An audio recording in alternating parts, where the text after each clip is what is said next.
एक बहुत ही अद्भुत घटना मैं आपसे कहूं। वाचस्पति मिश्र का विवाह हुआ। पिता ने आग्रह किया, वाचस्पति की कुछ समझ में न आया, इसलिए उन्होंने हाँ भर दी। सोचा पिता कहते हैं तो ठीक ही कहते होंगे। वाचस्पति परमात्मा की खोज में लगा था, उसे कुछ और समझ में ही न आता था। कोई कुछ भी बोले वह परमात्मा की ही बात समझता था। पिता ने वाचस्पति को पूछा, विवाह करोगे? उसने कहा हाँ। उसने शायद सुना होगा, परमात्मा से मिलोगे, जैसा कि हम सबके साथ होता है। जो धन की खोज में लगा है उससे कहो धर्म खोजोगे, वह सुनता है धन खोजोगे। उसने कहा हाँ, हमारी जो भीतर खोज होती है वही हम सुन पाते हैं। वाचस्पति ने सुना और हाँ भर दी। फिर जब घोड़े पर बैठकर ले जाया जाने लगा तब उसने पूछा, कहाँ ले जा रहे हैं? उसके पिता ने कहा, पागल, तूने हाँ भरी थी, विवाह करने चल रहे हैं। तो फिर उसने न करना उचित न समझा, क्योंकि जब हाँ भर ही दी थी और बिना जाने भर दी थी तो परमात्मा की मर्जी होगी। वह विवाह करके लौट आया। पत्नी घर में आ गई, लेकिन वाचस्पति को ख्याल ही न रहा, रहता भी क्या। न उसने विवाह किया था न हाँ भरी थी, वह अपने काम में ही लगा रहा।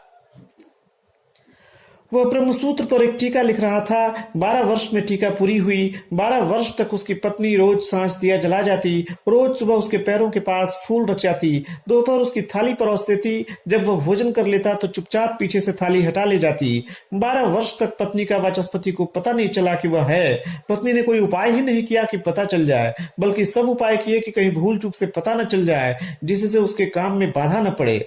12 वर्ष बाद जिस पूर्णिमा की रात वाचस्पति का काम आधी रात पूरा हुआ, वाचस्पति उठने लगे तो उनकी पत्नी ने दिया उठाया उनको बिस्तर तक राह दिखाने के लिए। 12 वर्ष में पहली दफा वाचस्पति ने अपनी पत्नी का हाथ देखा, क्योंकि 12 वर्ष में पहली दफा काम समाप्त हुआ था। किसी काम से अब मन बंधा नहीं था। हाथ देखा, चूड़ियां देखी, चूड़ियों की आवाज सुनी, लौट कर पीछे देखा और कहा, स्त्री, इस अंधेरी रात में तू कौन है? कहां से आई? मकान के द्वार बंद है, तुझे कहां पहुंचना है? मैं पहुंचा दूं? पत्नी ने कहा, आप शायद भूल गए होंगे, बहुत काम था। 12 वर्ष आप काम में थे, संभव ही नहीं है आपको याद रहे। अगर आपको ख्याल आता हो तो आप मुझे पत्नी की तरह घर ले आए थे, तब से मैं यही हूँ। वाचस्पति रोने लगा। उसने कहा, यह तो बहुत देर हो गई, क्योंकि मैंने तो प्रतिज्ञा कर रखी है कि जिस दिन यह ग्रंथ पूरा हो जाएगा उसी दिन घर का त्याग कर दूंगा। यह तो मेरे जाने का वक्त हो गया, भोर होने के करीब है, मैं तो जा रहा हूँ। पागल, तूने पहले क्यों न कहा?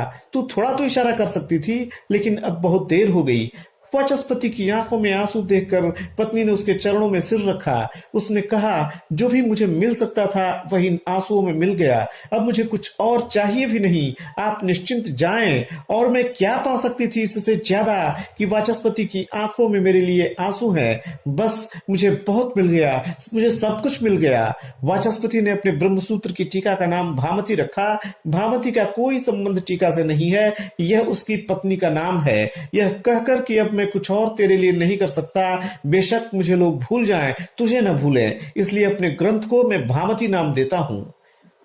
वाचस्पति को बहुत लोग भूल गए, लेकिन भामती को भूलना मुश्किल है। भामती को लोग पढ़ते हैं। अद्भुत टीका है ब्रह्मसूत्र की।